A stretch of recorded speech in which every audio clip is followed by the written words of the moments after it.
કૃષ્ણ. કેમ છો બાળકો? મજામાં ને? બાળકો, આજે આપણે ધોરણ 5 અને વિષય આસપાસમાં આગળ અભ્યાસ કરીશું. જો પ્રકરણ નંબર 10 દિવાલોની કહાની. પ્રકરણનું નામ શું છે? જો દિવાલોની કહાની. આ તે વળી કેવું પ્રકરણ હશે? હા, તમે પાઠ્યપુસ્તક ખોલ્યું બધાએ? નથી ખોલ્યું? ચાલો હજી પહેલા ખોલો જે બધા પાઠ્યપુસ્તક અને હવે એમાં જુઓ દિવાલોની કહાની. જોઈને તમને કઈ ખ્યાલ આવ્યો કે શું હશે? આમાં કઈ કિલ્લા જેવું દેખાય છે, દરવાજા છે, કોઈક વાતો કરે છે, સંવાદ આપેલા છે ને? તો આમાં એવું જ કંઈક છે. તો આજે આપણે શું ભણીશું આ દિવાલોની કહાની અંદર? ઉપરકોટ પહોંચ્યા. હવે આમાં પહેલા જ આપેલું છે ઉપરકોટ પહોંચ્યા. બાળકો, ઉપરકોટ નામ સાંભળ્યું છે તમે બધાએ? હા, વેરી ગુડ, સાંભળ્યું છે. ક્યાં આવેલું છે? જૂનાગઢમાં. અરે વાહ, સરસ. તો એમાં જુઓ, આમાં થોડાક બાળકો છે જે ફરવા માટે ગયા હોય છે. તો એ ક્યાં ગયા હોય છે? ઉપરકોટ. પછી એની અંદર એ જુઓ ક્યાં જાય છે? એમાં ગઢ હોય છે. ગઢ વિશે થોડી ચર્ચા કરે છે. કિલ્લાની અંદર કેટલું બધું છે એ જાણે છે. પછી ભવ્ય મહેલ, વાસ્તુ ઇજનેરી અને પૂર્વ પશ્ચિમ ક્યાં છે એવું છે. થોડું ઘણું એમાં આપેલું છે. આપણે એની અંદર આજે ચર્ચા કરીશું. તો પહેલા ઉપરકોટ પહોંચ્યા. જો બાળકો, એ શું કહે છે પહોંચીને? છેવટે આજે અમે દીદી સાથે જૂનાગઢ શહેરની બાજુમાં આવે ઉપરકોટ જોવા માટે નીકળ્યા છે. ક્યાં કહે છે? જૂનાગઢની બાજુમાં આવેલ ઉપરકોટ જોવા એ શું છે? પહોંચી ગયા કે ચાલો આજે અમે ત્યાં પહોંચી ગયા છીએ. દીદી ઇતિહાસ ભણે છે કે દીદી છે ઇતિહાસ ભણે છે, તો એને આના વિશે ઘણી બધી માહિતી હશે કે છે અને એ અમને આ વિવિધ મહેલો છે એ જોવામાં મજા આવશે. આપણે કોઈ પણ જગ્યાએ ફરવા ગયા હોય કે ક્યાંય જઈએ તો એના વિશે આપણી પાસે થોડીક માહિતી હોય કે આપણને કોઈ સમજાવવાવાળું હોય તો મજા આવે ને. તો આપણ એમ જ કહે છે કે અમારી સાથે જે દીદી છે એ ઇતિહાસ ભણે છે, તો અમને આ છે મહેલ જોવાની અને એમાં ખૂબ મજા આવશે અને એના વિશે કંઈક નવું નવું જાણવા પણ મળશે. તો હવે ત્યાં પહોંચે છે પછી જીલ કહે છે, વાહ અદ્ભુત, કેટલો વિશાળ છે આ કિલ્લો. એ જોઈને જ એમ કહે છે, વાહ આ કેટલો અદ્ભુત અને કેટલો વિશાળ, એટલે કે કેટલો મોટો છે આ કિલ્લો. તો યશપાલ કહે છે કે અને જુઓ તે કેટલી ઊંચાઈએ આ પર બનેલો છે. અદ્ભુત તો છે પણ એ તો જુઓ આ કેટલી ઊંચાઈ છે એના ઉપર આ બનેલો છે. તો જીજ્ઞા પછી કહે છે કે અરે આ દરવાજો તો જુઓ, કે આટલો લાંબો પહોળો દરવાજો ક્યારે જોયો છે? એ દરવાજો છે એ જોઈને કહે છે આ દરવાજો જુઓ કેટલો લાંબો છે, કેટલો પહોળો છે. આપણે ક્યારે કે તમે બીજી કે જોયો છે આવો દરવાજો? તો જીલ પાછો કહે છે ખૂબ જ વજનદાર લાગે છે. મને નવાઈ લાગે છે કે તેને ખોલવા કે બંધ કરવા કેટલા લોકોની જરૂર પડતી હશે. એને આ બધું જોઈને નવાઈ લાગે છે આ બાળકોને અને એના વિશે ચર્ચા કરવા લાગે છે. ત્યાં જ જીજ્ઞા કહે છે કે દરવાજા પર આ લોખંડના અણીદાર ભાલા જેવું શું દેખાય છે કે એ આ માટે શા માટે લગાવવામાં આવ્યા હશે? એવા બધા એ શું કરે છે? ત્યાં પ્રશ્નો કરે છે અને બધી વસ્તુઓ જોવે છે. એના વિશે એકબીજાને પૂછે છે. તો જીલ પાછો કહે છે એની મોટી અને પહોળી દિવાલો તો જુઓ કે તમે દરવાજો જોવે તો કે છે એ નહીં કે તમે આ દિવાલો તો જુઓ કે કેટલી મોટી છે અને કેટલી બધી પહોળી છે. તો યશપાલ કહે છે મેં ક્યારેય આટલી પહોળી દિવાલ જોઈ નથી. ત્યાં જીજ્ઞા કહે છે આ દિવાલ અમુક જગ્યાએથી તો ગોળાકાર છે, એટલે કે આગળની તરફ કે છે કે ગોળાકારમાં બહાર નીકળેલી છે. મને આશ્ચર્ય થાય છે આવું શા માટે હશે? આવું કેમ છે કે ક્યાંક દિવાલ છે બહારની તરફ ગોળ છે, એવું કેમ છે? તો એ શું હતું બાળ મિત્રો?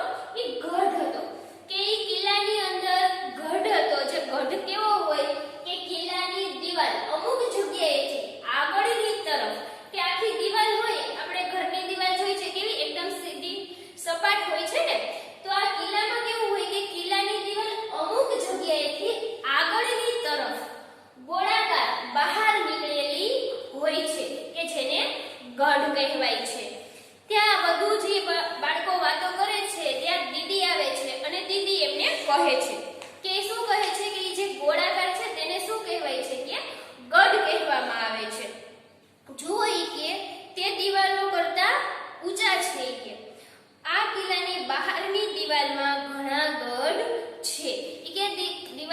થોડા ઊંચા છે અને આ દિવાલ છે કિલ્લાની બહાર ઘણા બધા આવા ગઢ બનેલા છે કે જાડી દિવાલો, વિશાળ દરવાજા અને કેટલા બધા ગઢ કિલ્લાની સુરક્ષા માટે કરવામાં આવેલા હોય છે કે કિલ્લાની સુરક્ષા માટે.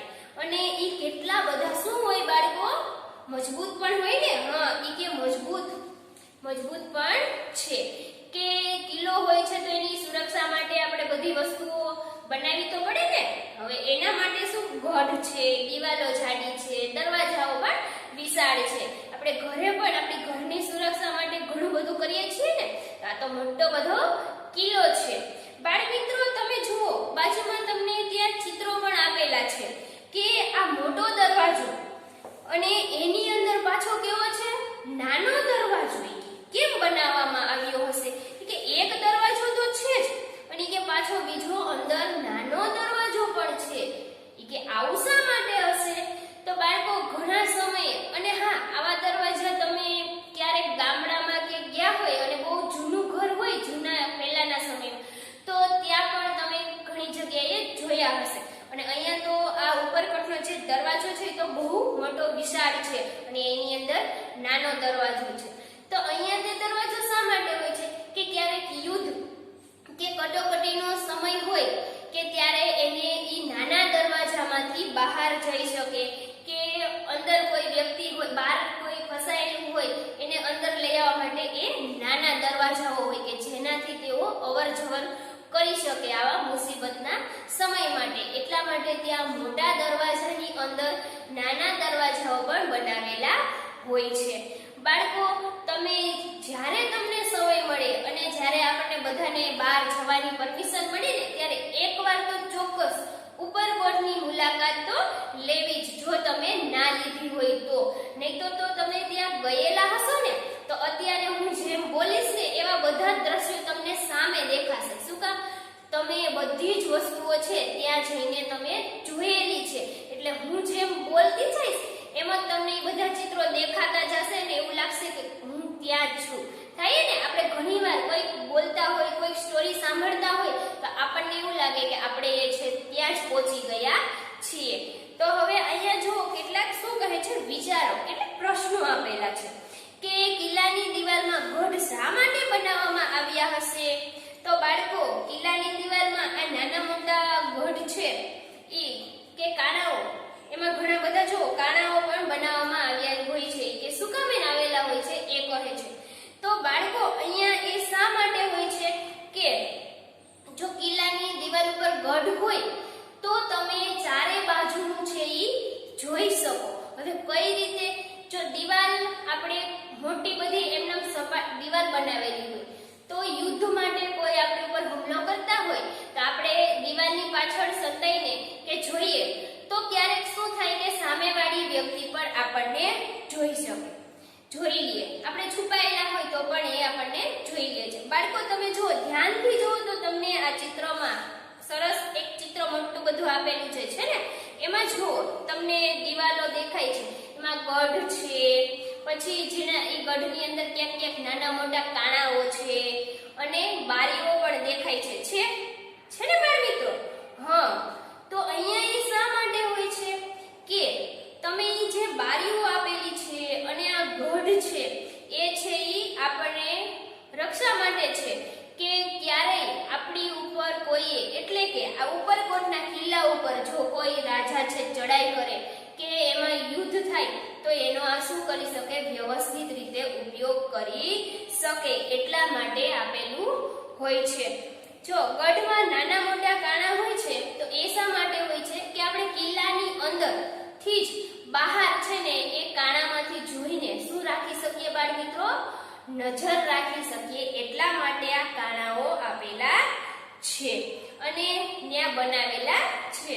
પછી શું કહે છે? જો સીધી સપાટ દિવાલ પરથી જોવામાં અને ઊંચા ગઢ પરથી જોવામાં શું તફાવત છે? કે સીધી સપાટ દિવાલ અને ઊંચા ગઢ પરથી જોવામાં શું તફાવત છે? તો બાળકો ત્યાં શું તફાવત છે એ જુઓ. આપણે સીધી સપાટ દિવાલ પરથી જોઈએ તો આપણે છુપાઈ શકતા નથી કે ત્યાં છુપાઈ શકીએ નહીં. પણ જ્યારે ગોળાકાર ગઢની પાછળ સરળતાથી છુપાઈ શકીએ છીએ. દિવાલમાં વચ્ચે વચ્ચે ક્યાંક ગઢ હોય તો આપણે ગઢની પાછળ આપણે શું કરી શકીએ? છુપાઈ શકીએ આરામથી અને આપણે બહાર પણ જોઈ શકીએ. એટલા માટે ત્યાં શું હોય છે? સીધી સપાટ દિવાલ કરતા ગઢમાં જો આપણે વ્યવસ્થિત રીતે જોઈ શકીએ અને આપણું શું થાય? રક્ષણ પણ થઈ શકે. એટલા માટે ત્યારના સમયમાં દિવાલોમાં ગઢ, નાના મોટા કાણાઓ, બારીઓ વગેરે એવી ઘણી બધી સુવિધાઓ બનાવવામાં આવતી હતી. પછી જો એમાં શું કીધેલું છે કે ગઢની પાછળ છુપાઈને કાણામાંથી જોઈ હુમલો કરવાથી સૈનિકને શું મદદ મળતી હશે? તો બાળકો ઈ જો હુમલો કરવા માટે ગઢની પાછળ છુપાઈને અને એની અંદર જે કાણાઓ હોય છે એમાંથી હુમલો કરે તો ત્યારે શું થાય કે સૈનિક છે એ સામેના સૈનિકથી બચીને તેના પર હુમલો કરી શકે છે. જો એ કાણા તો છે નાના હોય કે જેમાંથી એના હથિયારો કે બંદૂક દ્વારા, તોપ દ્વારા જે છે એ હુમલો કરી શકે, પણ એ લોકોને તો ખ્યાલ ના હોય ને સામેવાળી વ્યક્તિને કે આ કયા જગ્યાએ કે કઈ કાણામાંથી આપણી ઉપર તોપનો વરસાદ કરશે અને એ જગ્યા એટલી હોય કે તેમાંથી એક તોપ હોય એ જ બાર એનાથી હોય દેખાય. માણસો ત્યાં દેખાય નહીં. શું કામ? કેમ કે કાણા છે એટલા મોટા તો ના હોય ને કે તે સામે દેખાય, કેમ કે દિવાલની પાછળ શું થાય? છુપાઈ જાય. એટલા માટે. અને બાળકો હવે આ બધું જોતા જોતા જે બધા બાળકો છે અને દીદી એ થોડાક આગળ જાય છે. તો આગળ ક્યાં પહોંચે છે? જો કિલ્લાની અંદર કેટલું બધું. તો હવે છે એ કિલ્લાની અંદર થોડા પ્રવેશી જાય છે. હવે ત્યાં વાતો કરે છે. જુઓ તો જીલ કહે છે, શું આ કિલ્લો રાજાએ પોતાના વસવાટ માટે બનાવ્યો હશે? આ કેટલો જૂનો છે? તો જીજ્ઞા કહે, હા, મેં સાંભળ્યું છે કે આ કિલ્લાનું નિર્માણ છે ચંદ્રગુપ્ત મૌર્યના સમયમાં થયેલું છે. ક્યારે થયેલું છે બાળ મિત્રો? ચંદ્રગુપ્ત મૌર્યના સમયમાં. તો ત્યાં દીદી છે એ આવે છે અને દીદી શું કહે છે કે આ ખૂબ જ જૂનો કિલ્લો છે. આ કિલ્લાનું બાંધકામ ઈસવીસન પૂર્વે 319 માં થયેલું છે. બાળકો ઈસવીસન પૂર્વે 319 એટલે કે જ્યારે ઈસવીસનની શરૂઆત નહોતી થઈ ને એ પહેલા 319 માં થયેલું છે. એ પહેલા એટલા વર્ષ પહેલા થયેલું છે. પછી કહે છે પરંતુ લાંબો સમય સુધી અલ્પિત રહેલો હતો. કે આ શું થયો તો અલિપ્ત રહેલો હતો કે ત્યાં કોઈ જાતું ના હોય કે કોઈ એનું છે શું કહેવાય ત્યાં સાર સંભાળ ના રાખતું હોય કે ખોવાઈ જ ગયેલું આપણે કહીએ ને એમ થોડા લાંબા સમય સુધી આ કિલ્લો છે એમ ખોવાઈ જ ગયો હતો ક્યાંક એમ આપણે કહીએ ને તો પણ ચાલે. જો પછી ત્યાર પછી ક્યારે આ પહેલા બન્યો હતો કે છે 319 માં ઈસવીસન પૂર્વે કે જ્યારે ઈસવીસન શરૂ થઈ ના હતી અને ત્યારબાદ ઈસવીસન 1986 માં ફરીથી તેનો જીર્ણોદ્ધાર કરવામાં આવ્યો હતો. એટલે કે ફરીથી તેને પાછું નવું બનાવવામાં આવ્યું કે જ્યાં જ્યાં જરૂર હોય સમારકામની કે કોઈ પણ વસ્તુની તો એ પાછો બનાવવામાં આવ્યો હતો. બધા શાસકોએ આમાં શું કર્યું હતું? રાજ કર્યું હતું અને તેમણે પોતાની મરજી મુજબ કે પોતાને જેવી ઈચ્છા થાય એના મુજબ આ કિલ્લામાં શું કર્યા હતા? ફેરફારો કર્યા હતા. જેવી રીતે બાળકો આપણે જ્યારે ઘર લેવા જઈએ નવું મકાન તો બાંધકામ વાળું મકાન હોય એ લોકો પહેલા જેમ બનાવેલું હોય તો એને એના મરજી મુજબ બનાવ્યું હોય. પછી આપણે મકાન જો પાછું લઈએ બીજી આપણે એને વેચાતું તો આપણે શું કરીએ? આપણે આપણી મરજી મુજબ એમાં થોડા ઘણા ફેરફારો કરીએ ને. ફર્નિચર છે બનાવીએ કે કલર કરાવીએ એવું અલગ અલગ વસ્તુ આપણને જેવી ગમતી હોય એવા સુધારા એની અંદર કરીએ છીએ ને. તો એવી જ રીતે આ ઉપરકોટના કિલ્લામાં પણ ત્યાં જેટલા રાજાઓએ શાસન કર્યું એમણે પોતાની ઈચ્છા પોતાની મરજી મુજબ એમાં ફેરફાર કરાવ્યા હતા. તો પછી જીલ કહે છે, અરે જુઓ આ પાટિયા પર કિલ્લાનો નકશો છે. એ કહે છે કે આ પાટિયા પર તો કિલ્લાનો નકશો છે. તો યશપાલ કહે આ નકશામાં વૃક્ષો, વાવ, કુવા વગેરે દેખાય છે કે અને જુઓ કેટલા કેટલા બધા મહેલો પણ છે. તો જીલ કહે છે કે એનો અર્થ એવો થાય છે કે અહીં માત્ર ને માત્ર કે રાજા રહેતા નહીં હોય, એમની સાથે ઘણા બધા લોકો આ કિલ્લામાં રહેતા હશે. તો જીજ્ઞા પછી કહે છે કે તે એક આખું નગર જ હોવું જોઈએ, કે આટલા બધા માણસો રહે છે, કે વાવ છે, કુવાઓ છે, વૃક્ષો છે અને ઘણા બધા મહેલો પણ છે. તો આ છે એ એક આખું શું હોવું જોઈએ? નગર હોવું જોઈએ. તો એવી બધી ચર્ચા કરતા કરતા એ આગળ પહોંચી જાય છે. તો ત્યાં શું આવી જાય છે? ભવ્ય મહેલ. હવે ત્યાં મહેલ આવી જાય છે અને એ યશપાલ કહે છે, વાહ, આ ઇમારત તો ખરેખર જોવા જેવી છે. અને ત્યાં તમે જાઓ અને જુઓ તો તમને બધાને પણ આવું જ લાગશે કે અરે વાહ, આ તો કેવું સરસ છે, જોવા જેવું. તો જીલ કહે છે તે દિવસમાં પણ તેઓના મહેલો તથા ઇમારતોની બનાવટ કેટલી અદ્ભુત હતી. આ બધું જોઈને કહે છે કે અરે વાહ, આ ત્યારના સમયમાં પણ આ જુઓ મહેલો અને ઇમારતો કેટલી સરસ છે અને કેવી મસ્ત આ બધું દેખાય છે, આપણને જોઈને આનંદ થાય છે. તો જીજ્ઞા કહે છે આજે આ ઇમારતોનો વિનાશ થઈ રહ્યો છે, પરંતુ અનુમાન કરી શકાય કે પહેલા અહીં ઘણા મોટા શું હશે? મોટા દીવાનખંડો અને ઓરડાઓ હશે.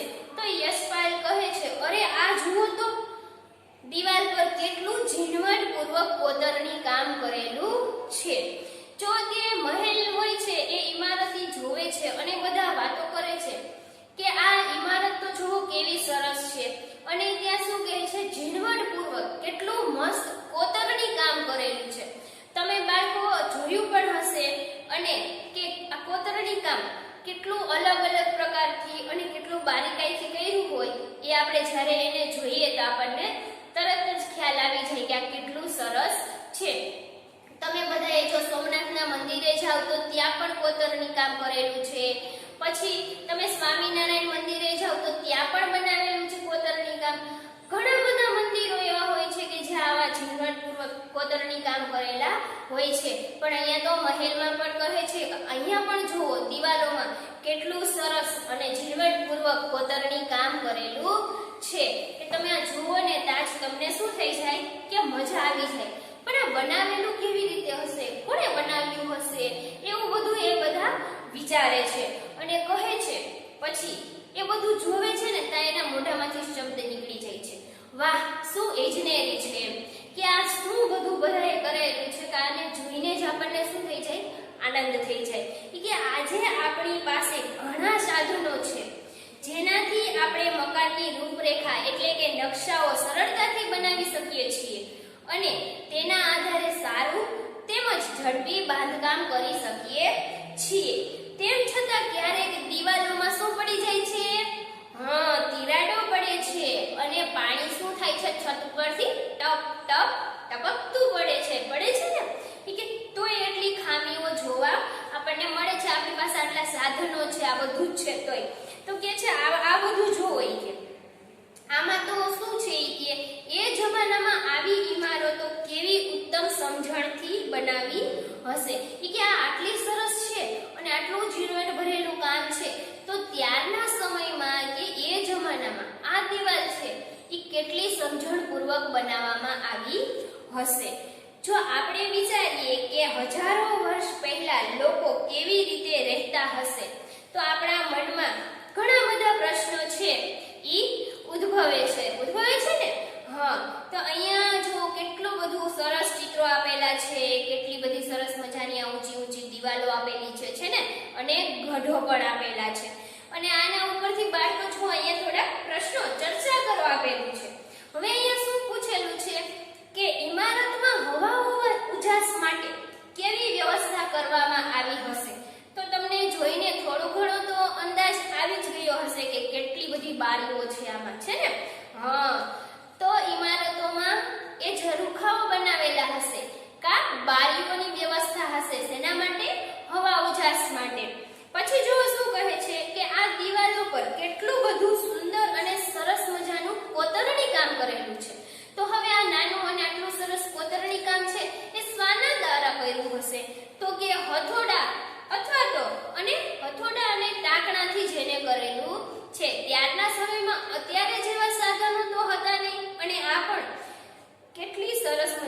કોતરણી કરેલી છે. તો એ શાનાથી કરેલી? હથોડા અને ટાંકણા દ્વારા. પછી બાળ મિત્રો શું કહે છે કે આપણા ઘરમાં કે એક અઠવાડિયા સુધી વીજળી ના હોય તો આપણને કેવી મુશ્કેલી પડે કે કામ કરવામાં. ચાલો તો આ તો તમે આસાનીથી કહી દો કે તમને કેવી મુશ્કેલી પડે. સવારથી લઈ રાત્રિનું આપણું બધું જ કામ છે એ શું થઈ જાય? ઠપ થઈ જાય. કઈ જ કામ આપણે ના કરી શકીએ. કેમ કે અત્યારે આપણે બધું શું કરીએ છીએ? લાઈટ વીજળીના આધારે જ કરીએ છીએ ને. જો સવારે ઉઠીએ ત્યાંથી જો પાણી છે, પીવાનું પાણી, જો લાઈટ ના હોય તો આપણે આરઓનો યુઝ કરતા હોય, ફિલ્ટરનો યુઝ કરતા હોય તો પાણી છે એ ફિલ્ટર થાય નહીં. અને પહેલા ઉપર આપણે પાણી છે ટાંકામાં કઈ રીતે ચડાવીએ હે ને, એ જ મુશ્કેલી થઈ જાય. તો આપણે પાણી ઉપર ટાંકીમાં ચડાવી ના શકીએ તો પાણી ફિલ્ટર થઈને આપણા ગોળા સુધી પહોંચે નહીં અને આપણે પાણીનો ઉપયોગ પણ કરી શકીએ નહીં. પછી એવી રીતે જો ઘરઘંટી છે લોટ દરવા માટે તો આપણે એનો પણ ઉપયોગ ના કરી શકીએ. પછી કપડાં ધોવાનું મશીન છે એનો પણ ઉપયોગ આપણે ના કરી શકીએ. શું કામ? લાઈટ ના હોય એટલા માટે. તો આપણને ઘણી બધી મુશ્કેલીઓ પડે ને. પંખા ના ચાલુ થાય અને પંખા વગર તો આપણને અત્યારે એક સેકન્ડ ના ચાલે. લાઈટ હોય છે તેવું આપણે સીધા એમ કહીએ અરે લાઈટ વહી ગઈ કહીએ છીએ ને. તો વીજળી વગર તો આપણે ના રહી શકીએ. થાય ને ઘણી બધી મુશ્કેલી છે એ આપણને આવે છે. બાળ મિત્રો અહીંયા જોવો તમને એક ઉપરકોટનો શું આપી દીધો છે? કિલ્લો આપેલો છે ને. જો કિલ્લામાં 14 અલગ અલગ નામ આપેલા છે. તો એ શું છે આપણે એ જોઈએ. તમે એ નંબર ઉપર જોતા જાજો એટલે તમને ખ્યાલ આવે. જો પહેલા આપેલો છે મુખ્ય પ્રવેશ દ્વાર, એટલે કે મેઇન એનો પ્રવેશ દ્વાર છે એ એક પહેલા નંબર ઉપર આપેલો છે ને. પછી એમાં જો બીજો નંબર તમને નકશો વ્યવસ્થિત આખો આપેલો છે ને. એમાં ધ્યાનપૂર્વક જોશો તો તમને ખ્યાલ આવશે. પછી બીજું છે એ જો લશ્કરી વાવ આપેલી છે. કિલ્લાની અંદર જેટલી વસ્તુઓ ક્યાં ક્યાં છે, કેટલા અંતરે છે, બધું જ આ નકશાની અંદર આપેલું છે. જો પછી ત્રીજું છે નીલમ માણેક તોપ. ચોથું છે જામા મસ્જિદ. પછી જામા મસ્જિદ અને રાણક દેવી મહેલ. પાંચમું છે બૌદ્ધ ગુફા. છઠ્ઠું આપેલું છે અડીકડી વાવ. સાતમું છે ખોડિયાર માતા મંદિર. પછી આઠમું જો થિયેટર છે. હા બાળકો જો છે ને થિયેટર પણ આપેલું છે ત્યાં, એટલે કે ત્યાં બનાવેલું છે. પછી નવમું છે નવઘણ કૂવો. દસમું આપેલું છે અનાજનો કોઠાર. 11મું છે દરગાહ. 12મું આપેલું છે ધક્કાબારી. આપણે ધક્કાબારી વિશે પણ સમજશું. હા. પછી આપેલું છે 13મું પાણીના કુંડ. અને 14મું જોવો શું આપેલું છે કડતાર તોપ. તોપ બાળકો જોઈ છે ને બધાએ? હા. તોપ પણ જોવો શું છે અલગ અલગ હોય છે. હા. ચામાં 2 તોપ આવી. એક તો નીલમ માણેક તોપ છે અને આ છે કડતાર તોપ. બાળકો અહીંયા આખો ઉપરકોટનો કિલ્લો છે એનો નકશો આપેલો છે. હવે આમાં જો બાળ મિત્રો પૂર્વ પશ્ચિમ ક્યાં છે? આ છે એક પ્રવૃત્તિ તમારે કરવાની છે. શું કરવાનું છે? આ એક પ્રવૃત્તિ છે જે તમારે કરવાની છે. ઉત્તર, દક્ષિણ, પૂર્વ અને પશ્ચિમ કઈ રીતે જોવામાં આપેલું છે કે તમે જે જગ્યાએ છો ત્યાં સૂર્ય કઈ બાજુએથી ઉગે છે, તે કઈ બાજુએથી આથમે છે, તમે જ્યાં ઊભા છો તમારી પૂર્વમાં શું છે અને એ તમારે શું કરવાનું છે? શોધી કાઢવાનું છે. અને તમારી પશ્ચિમે શું છે, તમારી ઉત્તર અને દક્ષિણે પણ શું આવેલું છે તે પણ તમારે શોધવાનું છે. બહુ બધા તમે દિશાઓ ભૂલી જાવ છો ને, એટલે તમારે આ પ્રવૃત્તિ કરવાની છે. અને સરસ મજાની એમાં તમારી કોઈ પણ એક જગ્યાએ તમે ઊભા હોય ત્યાં તમારે ત્યાં ઊભું રહેવાનું છે. કોઈ પણ એક જગ્યાએ, પણ કઈ બાજુ? હા, સૂર્ય જે દિશામાં ઉગે છે એટલે કે પૂર્વ દિશા તરફ મોં રાખીને તમારે ઊભું રહેવાનું છે. પછી જો તમે પૂર્વ દિશા તરફ ઊભા રહેશો તો પાછળની દિશા કઈ થશે?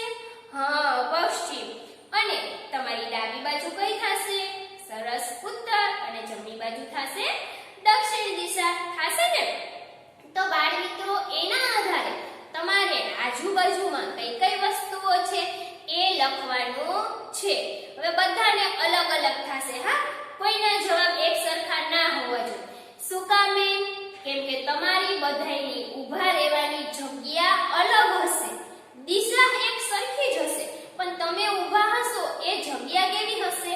અલગ અલગ હશે. એટલા માટે કોઈના આન્સર છે એ સેમ કે એક સરખા આવશે નહીં. તો આ પ્રવૃત્તિ કરશો ને બાળ મિત્રો? સરસ. તો બાળકો, હવે આપણે આ ઉપરકોટના કિલ્લાની આ દિવાલોની કહાની છે એ આપણે આગળ જાણીશું, પણ ત્યારે ફરી મળીએ ત્યારે ને. તો ત્યાં સુધી આ બધું જ વ્યવસ્થિત સમજવાનું છે અને નકશો છે એ પણ સમજવાનો છે, અને મેં કીધી એ પ્રવૃત્તિ તો ખાસ કરવાની છે. તો આપણે પાછી આ દિવાલોની કહાની શું છે આગળ એ જાણવા માટે મળીશું. તો ત્યાં સુધી બધાને મારા